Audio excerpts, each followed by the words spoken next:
The Sports Source is brought to you by Fast Frame, with exciting Vol sports prints now available.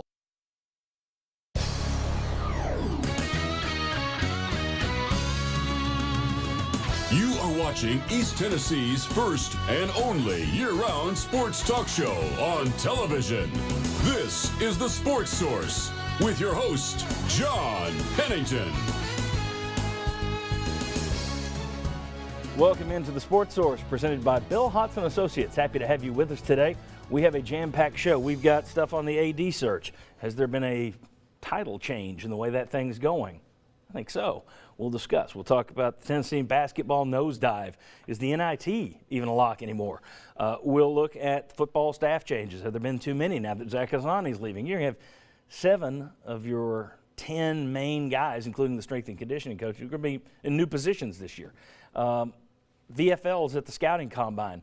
What are the weaknesses that NFL scouts have found on these guys, and do we agree with them? It's a loaded show, so let's get right into it. First segment brought to you by Bill Hodson Associates. When you've been injured in an accident, it can often leave you under financial stress, time off from work, doctor's bills. The team at Bill Hodson Associates can help you pursue the compensation and justice you deserve. Quite frankly, that is why the other party has driver's insurance. If you have been injured in a wreck and it has cost you money, give a call to Bill Hodson and Associates. Okay, want to welcome in the first wave of panelists right here. We have Bob Hodge, freshly back from New Orleans. We have Mike Strange from South Knoxville. Really. We have Mike Griffith from Bearden area, I think. Is that where you are right now? Right, yeah. And Chuck Cavalier is freshly back from Myrtle Beach. Yes, so sir. We got world travelers here, except for the two in the middle. 2 weeks ago, Phillip Fulmer and David Blackburn took to the media to state their interest in the AD job and to state their qualifications. Now, I said that was campaigning last week. Some people took issue with it. And then for the rest of the week, everybody said, yeah, okay, they're campaigning. So they were campaigning 2 weeks ago. This week, silence. Radio silence, newspaper silence, nothing. But that doesn't mean there was no news. That doesn't mean there hasn't been talk behind the scenes. I've come to believe some things this week that I might not have believed last week. So we're going to start out with just some of the things that happened, in my opinion, and we'll let these guys chime in on some of this. Let's go ahead and start with John's opening beliefs. First of all, I had no problem with either of these parties campaigning. I do have a problem when somebody doing your graphic can't spell campaigning. I have a bigger problem. I have a bigger problem when that person was me, and I know how to spell it. Number 2 there, I do believe the relationship between Blackburn and Fulmer has been damaged to an extent. I don't think either one of those would say that. I don't think they want that to be known. But I have talked to people this week who say that, yes, David Blackburn is a little surprised at the way this has been handled on the Phillip Fulmer side. So I know there are people in town who will say, that's not true. I talked to both of them.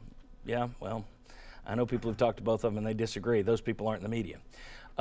3, media and fans want Blackburn. Okay, and this is a two-parter here, but we can take a look. We told you last week that WNML had put up a poll online, and 70% of the respondents said they wanted David Blackburn as the AD. We did the same. We put up a Twitter poll for 24 hours, got 800 and something responses. Exactly 70% wanted David Blackburn. 20% wanted Phillip Fulmer, I think, I can't read it there, but you get the gist, 20 and 10, 25 and 5. But it's 70% in my poll, 70% WNML's poll, and I think the media is also pushing. We did it last week. We asked everyone, and everyone here said David Blackburn. I think the media is kind of impartial and says, just compare the resumes, okay? Now, moving on, former Fulmer players, however, they want Fulmer. They are the ones that are leading a push for Phillip Fulmer, which is natural. You would be loyal to your coach, who you've seen all the good things about, you trust, you believe in.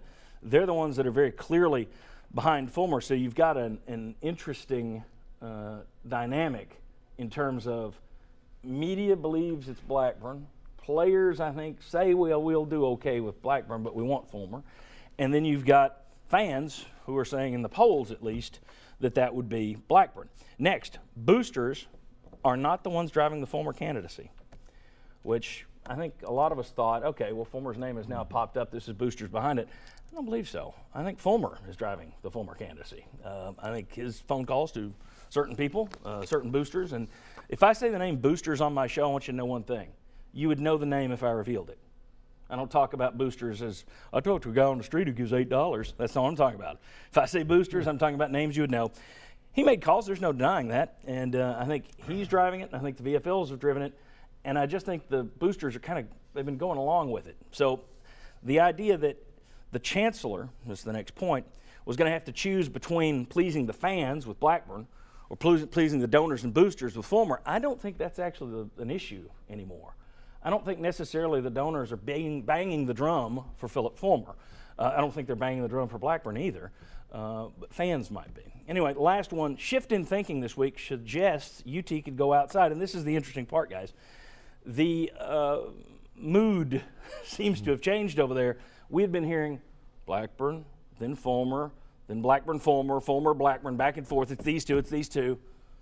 Last week, the chancellor started. Now, all of a sudden, I'm not hearing anybody say Fulmer's in the lead anymore.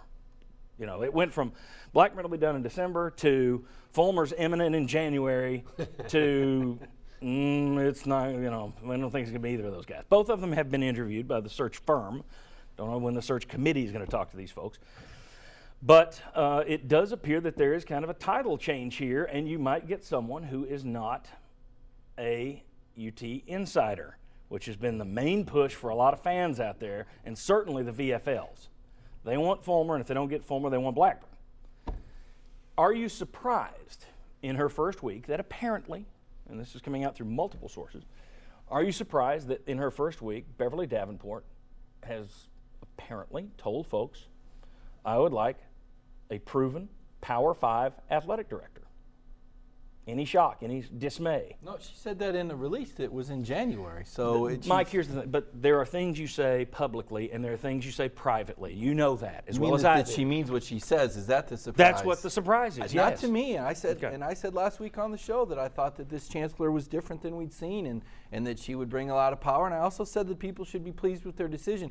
I think she'll be thorough, and I think she'll give Blackburn and Fulmer a long look. And I think that's all this is that, look, this isn't going to be Blackburn or Fulmer. This is a true national search, as it should be for the University of Tennessee. See, I agree. And at the end of the day, if Blackburn or Fulmer is the best candidate, that's what she'll do. But this is someone whose judgment I've been very impressed with in the opening weeks. The question when she arrived was, is she going to be her own person or not?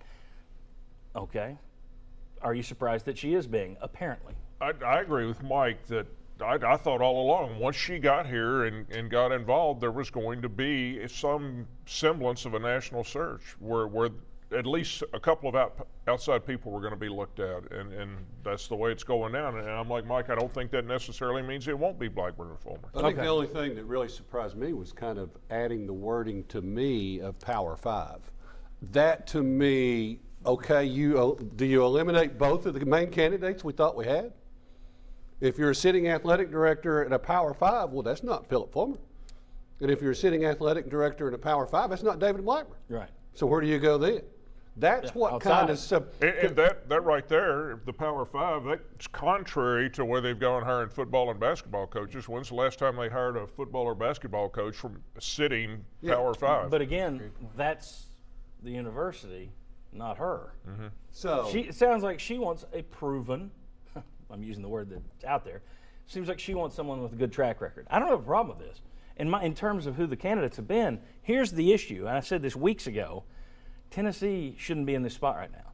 They should have said from day one, the day Hart walked off, they should have said, look, we're hiring a chancellor, period. AD search can't start until she's here. There is nothing.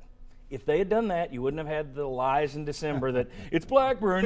You wouldn't have had January, oh, it's Fulmer, it's imminent. And fans wouldn't be sitting there going, well, you said it's done. They shouldn't have interviewed anybody. It should have started when you get your boss in place. But because Tennessee is Tennessee, they've made themselves look foolish. Fans are saying, what the hell's going on over there again? And it's because UT didn't make it clear. There was no clarity on that front end in my view. Bob Hodge, your thoughts on this? Any surprise at all that I think it was up in the air. Jimmy Cheek hasn't been his own guy. Jimmy Cheek has been influenced by who was around him, I think.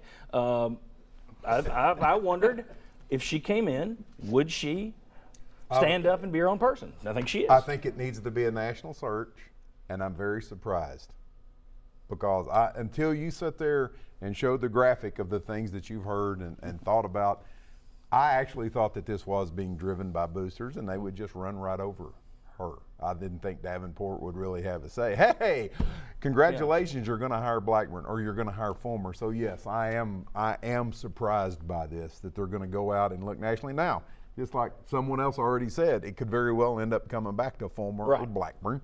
But I do think that you need to look at every possible candidate that's out there and not just say, well, we've got to. And it would seem like you've only had to now for what, 4 months, 5 months, whatever? Well, there was talk of Greg Byrne, but no one wanted him. And, of course, Alabama hired him, immediately proving why would anyone want Greg Byrne.